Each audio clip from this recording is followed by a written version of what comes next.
تین نوجوان ملک سے باہر سفر پر جاتے ہیں اور وہاں ایک ایسی عمارت میں ٹھہرتے ہیں جو 75 منزلہ ہے۔ ان کو 75ویں منزل پر کمرہ ملتا ہے۔ ان کو عمارت کی انتظامیہ باخبر کرتی ہے کہ یہاں کے نظام کے مطابق رات کے 10 بجے کے بعد لفٹ کے دروازے بند کر دیے جاتے ہیں، لہذا ہر صورت آپ کو کوشش کیجیے کہ 10 بجے سے پہلے آپ کی واپسی ممکن ہو، کیونکہ اگر دروازے بند ہو جائیں تو کسی بھی کوشش کے باوجود لفٹ کھلوانا ممکن نہ ہوگا۔ پہلے دن وہ تینوں سیر و سیاحت کے لیے نکلتے ہیں تو رات 10 بجے سے پہلے واپس لوٹ آتے ہیں۔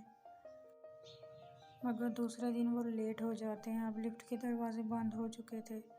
ان تینوں کو اب کوئی راہ نظر نہ آئی کہ کیسے اپنے کمرے تک پہنچا جائے، جبکہ کمرہ 75 منزل پر ہے۔ تینوں نے فیصلہ کیا کہ سیڑھیوں کے علاوہ کوئی دوسرا راستہ تو نہیں ہے، تو یہاں سے ہی جانا پڑے گا۔ ان میں سے ایک نے کہا، میرے پاس ایک تجویز ہے، یہ سیڑھیاں ایسے چڑھتے ہوئے ہم سب تھک جائیں گے۔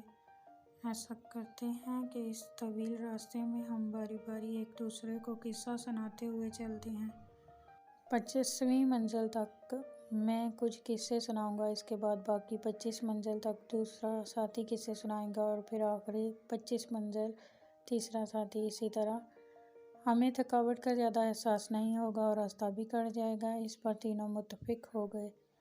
پہلے دوست نے کہا، میں تمہیں لطیفے اور مزاحیہ قصے سناتا ہوں جسے تم سب بہت انجوائے کرو گے۔ اب تینوں ہنسی مذاق کرتے ہوئے چلتے رہے۔ جب 25ویں منزل آ گئی تو دوسرے ساتھی نے کہا، اب میں تمہیں قصے سناتا ہوں مگر میرے قصے سنجیدہ اور حقیقی ہوں گے۔ اب 25ویں منزل تک وہ سنجیدہ اور حقیقی قصے سنتے سناتے ہوئے چلتے رہے۔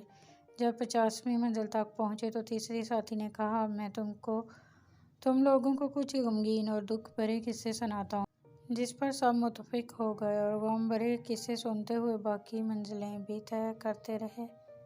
تینوں تھک کر جب دروازے تک پہنچے تو تیسرے ساتھی نے کہا،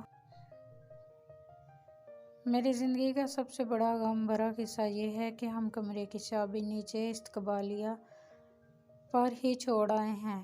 یہ سن کر تینوں پر غشی طاری ہو گئی۔ اگر دیکھا جائے تو لوگ بھی اپنی زندگی کے 25 سال ہنسی مذاق، کھیل کود اور لو و لعب میں گزار دیتے ہیں، پھر باقی کے 25 سال شادی، بچے، رزق کی تلاش، نوکری جیسے سنجیدہ زندگی میں پھنسے رہتے ہیں، اور جب اپنی زندگی کے 50 سال مکمل کر چکے ہوتے ہیں تو زندگی کے باقی آخری سال بڑھاپے کی مشکلات، بیماریوں، ہاسپٹلز کے چکر، بچوں کے غم اور ایسی ہی ہزار مصیبتوں کے ساتھ گزارتے ہیں، یہاں تک کہ جب موت کے دروازے پر پہنچتے ہیں تو ہمیں یاد آتا ہے کہ چابی تو ہم ساتھ لانا ہی بھول گئے، رب کی رضامندی کی چابی۔